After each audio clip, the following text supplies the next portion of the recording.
सभी प्यारे प्यारे व्यूअर्स का वार्म वेलकम है YIT योर इंग्लिश ट्यूटर पे। अगर आप में से 100 लोग इस वीडियो को देख रहे हैं तो 100 में से 95 लोग इस चीज़ पे कंफ्यूज्ड होंगे कि यूज़ टू के बाद में क्या लगेगा, वर्ब की बेस फॉर्म लगेगी या वर्ब की ING फॉर्म लगेगी, और कभी कभी तो नाउन भी लगा हुआ मिल जाता है।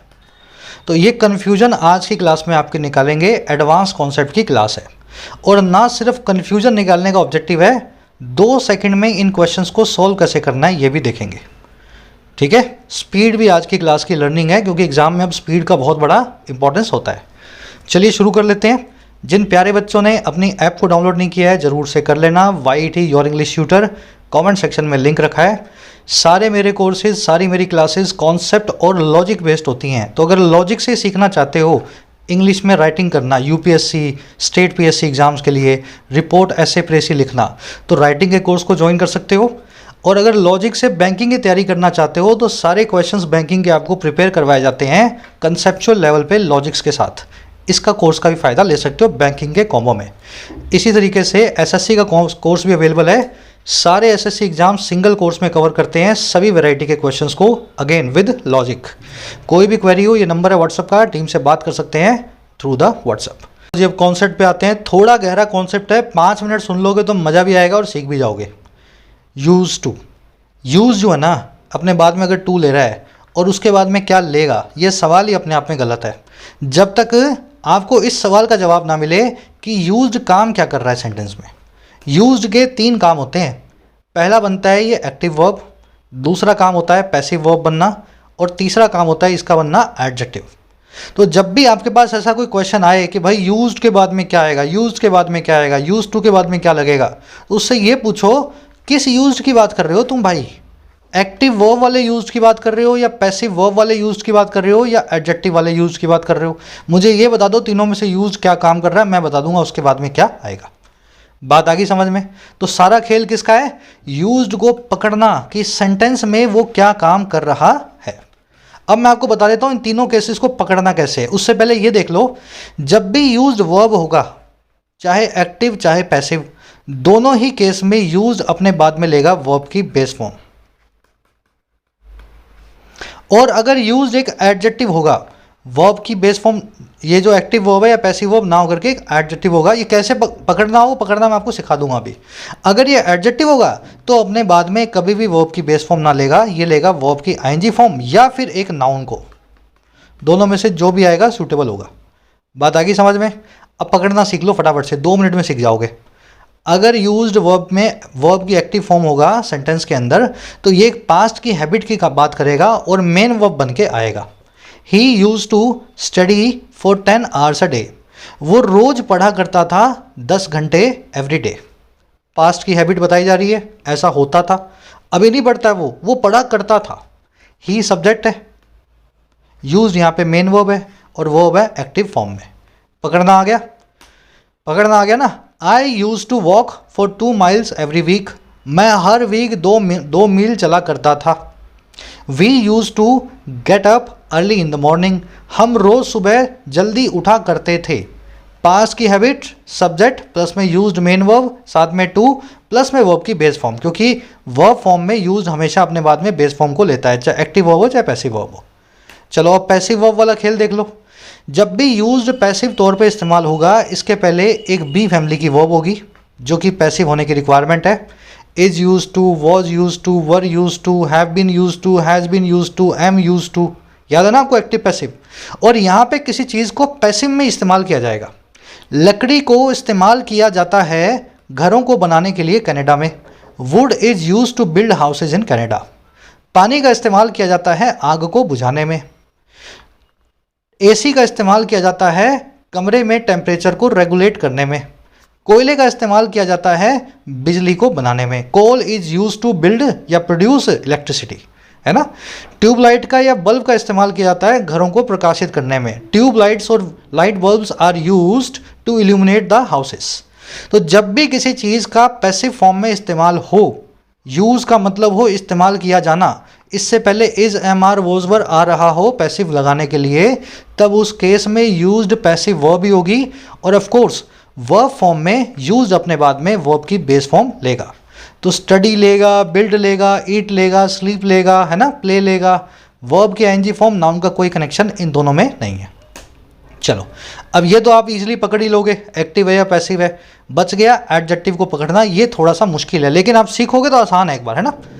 अगर यूज्ड की फॉर्म ऐसे आ रही हो सेंटेंस में कि ये इज, एम, आर, वॉज वर्ग के बाद में आ रहा हो, जैसे इस केस में आ रहा है, लेकिन किसी चीज़ को इस्तेमाल होने की बात ना हो रही हो, बल्कि किसी इंसान के या किसी चीज़ के आदती होने की बात हो रही हो, हैबिचुअल होने की बात हो रही हो, तब यूज्ड एक एडजेक्टिव होता है, पैसिव फॉर्म नहीं होता।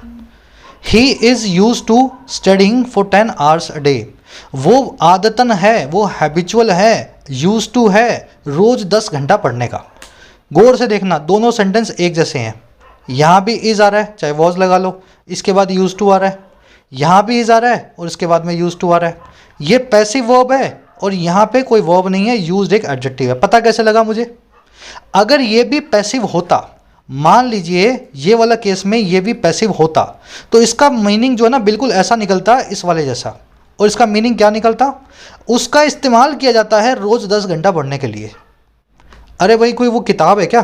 कोई कंप्यूटर है क्या? वो कोई वो टैबलेट है क्या? स्मार्टफोन है क्या जिससे पढ़ाई होगी? उसका इस्तेमाल नहीं किया जाता। वो खुद पढ़ने का आदी है, रोज़ 10 घंटा पढ़ने का।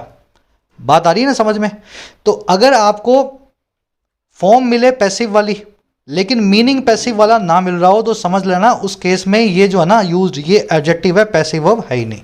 बस यही ट्रिक आपको पकड़नी है। इस केस में यूज टू के बाद में हैबिट बताएगा, तब या तो आएगी वर्ब की आईएनजी फॉर्म या आएगा इसके बाद में नाउन। तो या तो स्टडिंग लिखा होगा, प्लेइंग लिखा होगा, ईटिंग लिखा होगा, या कोई नाउन आ जाएगा। नाउन भी आ सकता है। कॉन्सेप्ट क्लियर है? चलो, अब कुछ एग्जाम्पल लूंगा मैं, 15-20 क्वेश्चंस आपको कराऊंगा। सारा कॉन्सेप्ट आपके दिमाग में प्रैक्टिकली बैठ जाएगा। तीनों ये टेबल आपके साथ साइड में रखी हुई हैं, आप इनसे रेफरेंस ले सकते हैं, है ना। चलो, सेंटेंस है पहला, spears are use to hunt या हंटिंग एनिमल्स। क्या फॉर्म बनी हुई है यहाँ पे? सर, यूज्ड के पहले is, am, are, was were आ रहा है, तो या तो ये वाला केस होगा या ये वाला केस होगा। अगर ये वाला केस होगा तो यहाँ पे इस्तेमाल हो रहा होगा। स्पीयर का मतलब होता है भाला, तो भाले का इस्तेमाल किया जाता है एनिमल्स को हंट करने में, जानवरों का शिकार करने में। या तो ये वाला मीनिंग आएगा या फिर ये वाला मीनिंग आएगा। इसका मीनिंग ये होगा, भाला जो है आदती है जानवरों का हंट करने का। मतलब भाले को आदत पड़ी हुई है वो कि उसको शिकार करना है। आप सोए हो, आपका भाला उठेगा, अपने आप शिकार करके, आदत है ना उसकी, अपने आप आपके उठने से पहले शिकार विकार करके ला के पका के आपको खिला देगा। ऐसा है क्या? भाले को आदत हो सकती है क्या भाई? भाला कोई चीज़ है क्या? कोई इंसान है क्या जिसको कोई आदत हो किसी काम को करने की? नहीं है ना। तो यहीं से आपको पता लग गया, सेकंड वाला केस है, इज, एम, आर के बाद में यूज टू आ रहा है, पैसिव वर्ब है। और अगर ये यूज्ड वर्ब है ना, तो सर आपको यहाँ लगाना है हंट, वर्ब की base form. Spears are use to hunt animals. भालों का इस्तेमाल किया जाता है जानवरों का शिकार करने में।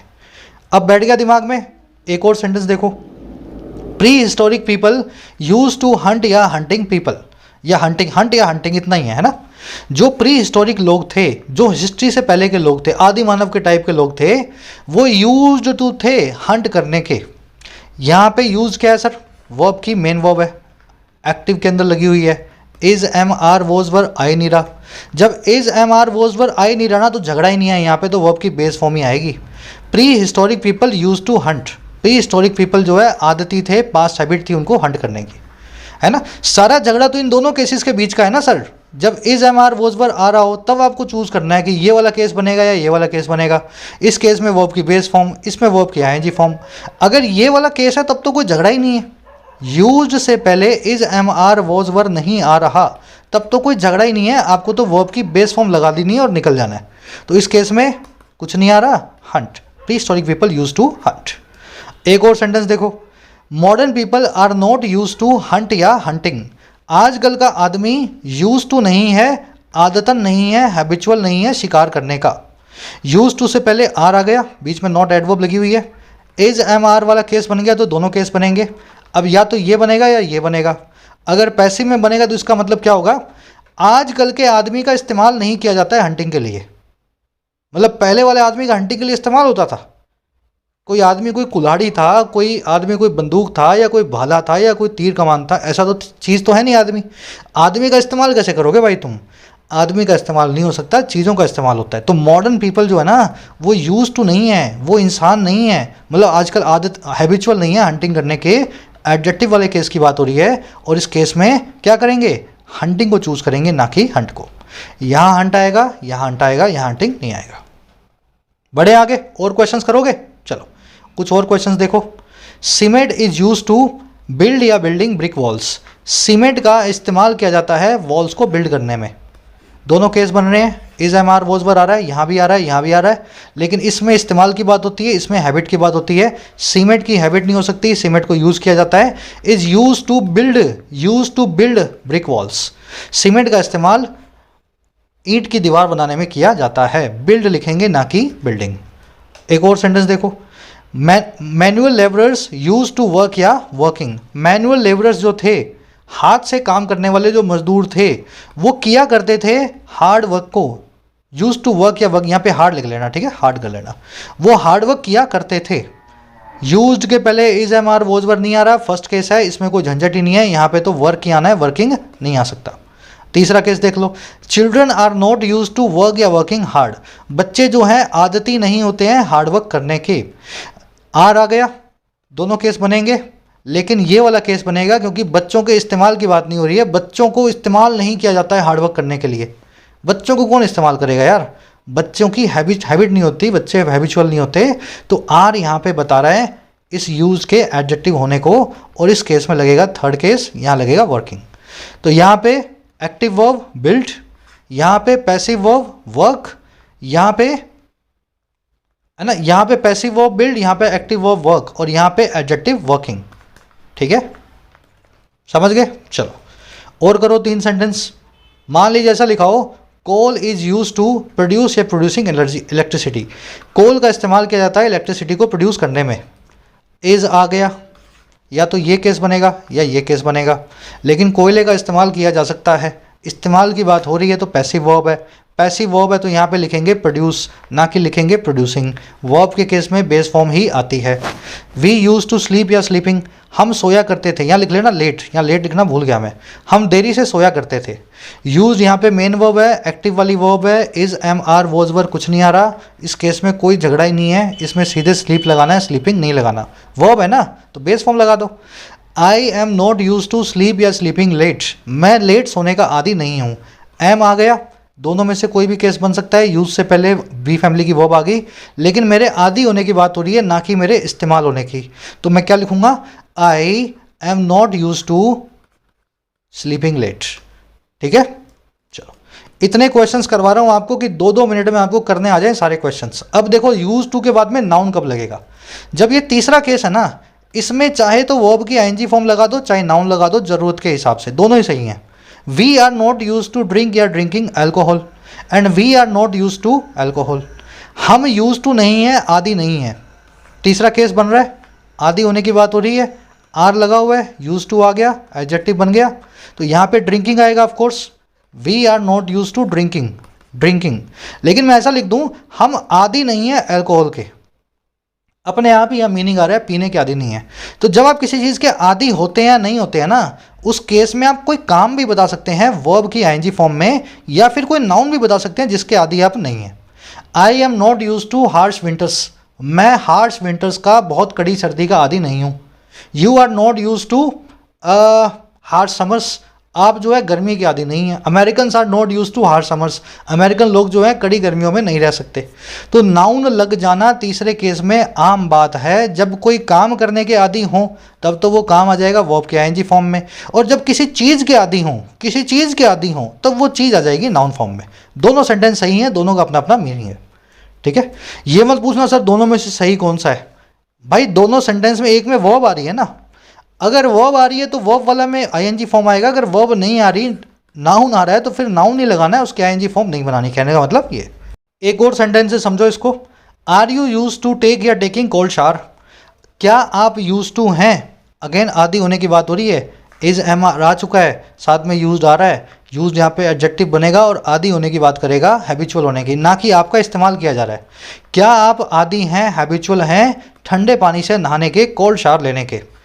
तो क्या लिखूंगा, टेकिंग कोल्ड शावर। लेकिन मैं इसको ऐसा भी पूछ सकता हूँ, are you use to cold shower, क्या आप ठंडे पानी से नहाने के आदी हैं? कोल्ड शावर, शावर समझते हैं ना, पानी का फव्वारा होता है आपके बाथरूम में, शावर होता है। Are you use to cold showers, आप सीधे भी पूछ सकते हो, टेकिंग कोल्ड शावर लिखने की जरूरत नहीं है, इससे भी मीनिंग निकल गया है, शावर को तो टेक ही करना है ना। और सेंटेंस बनाए एक, खूब सारे सेंटेंस इसीलिए बनाए हैं मैंने कि जितना हो सके आप दिमाग में बिठा सकें।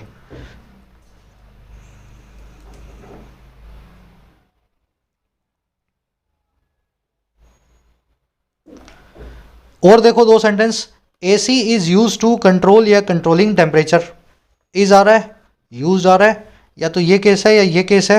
इस केस में इस्तेमाल होता है, इस केस में कोई हैबिचुअल होता है। एसी हैबिचुअल है टेम्परेचर को कंट्रोल करने का, एसी की आदत है। एसी मतलब उस पड़ा होगा ना, अपने आप देख लेगा टेम्परेचर बढ़ रहा है तो अपने आप कम कर देगा, ऐसा होता है क्या? नहीं, एसी को यूज़ किया जाता है भाई, एसी इज़ यूज्ड, एसी का इस्तेमाल होता है पैसिव वॉइस में, और क्या करने में? टेम्परेचर को कंट्रोल करने में। यूज यहाँ पे वर्ब बन गई, पैसिव के अंदर इज एम और वॉज वर्ब के बाद आ रही है, कंट्रोल लगाएंगे ना कि कंट्रोलिंग लगाएंगे। They are not use to sit या सिटिंग अंडर एन एसी, वो यूज टू नहीं है, वो हैबिचुअल नहीं है एसी के नीचे बैठने में। आर के बाद में यूज टू आ रहा है, लेकिन दे का इस्तेमाल नहीं हो सकता, तो सेकंड केस नहीं बनेगा, थर्ड केस बनेगा। किसी के हैबिचुअल होने की बात हो रही है, इसमें ऐसा नहीं बोल रहे कि उनका इस्तेमाल किया जाता है एसी के नीचे बैठने के लिए, वो कोई स्टूल थोड़े ना है, वो कोई कुर्सी थोड़े ना उनका इस्तेमाल होता है बैठने के लिए, वो लोग खुद आदी नहीं है एसी के नीचे बैठने के, तो they are not use to sitting under the AC, under an AC. चलिए यही रैपअप करेंगे आज के सेशन को। कंसेप्चुअल क्लास थी, बिल्कुल लॉजिक के साथ आपको समझाया गया है, लॉजिक से ही आपको ग्रामर पूरी करनी है, पूरी ग्रामर इसी लॉजिक के साथ में करवा दी गई है होम पेज पे चैनल के, complete English grammar for all competitive exams. कुछ बच्चे मुझसे बोलते हैं सर हमने फलां टीचर की ग्रामर कर ली है, 3 साल से तैयारी कर रहे हैं, सिलेक्शन नहीं हो रहा है। देखो किसी टीचर की बुराई नहीं है, लेकिन आपके दिमाग में वो ग्रामर बैठी नहीं है। तो अगर आप एक ट्राई देंगे ना इसको लॉजिक के साथ में सीखने की, जैसे मैं सिखाता हूँ, मैं तो लॉजिक से चलता हूँ हर चीज़ में, अगर लॉजिक से सीखने की कोशिश कर लो एक बार, नहीं अभी तक बैठी 3 साल से, हो सकता है अगले 2 वीक में बैठ जाए। तो यहाँ से अपनी ग्रामर पूरी करनी है आपको, स्टेप बाय स्टेप मैनर में चलना है। पार्ट 0 से लेकर के आज हो गया पार्ट नंबर 47। यही वो ग्रामर है जिसको दूसरे प्लेटफॉर्म्स पे 3000 3,500 में कोर्सेज की फॉर्म में ऑफर किया जा रहा है। मेरा ऑब्जेक्टिव चैनल बनाने का और एजुकेशन देने का ये बिल्कुल था ही नहीं, इसलिए डे 1 से बेसिक्स को सबके लिए यूट्यूब पे डाल दिया गया है। अब आप फ़ायदा ले सकते हैं, आपकी ज़िंदगी है, नहीं ले सकते हैं तो भी आपको ही चूज़ करना है, ठीक है। बाकी मैं आपको यही सबको सजेस्ट करूँगा, ले लेना फ़ायदा।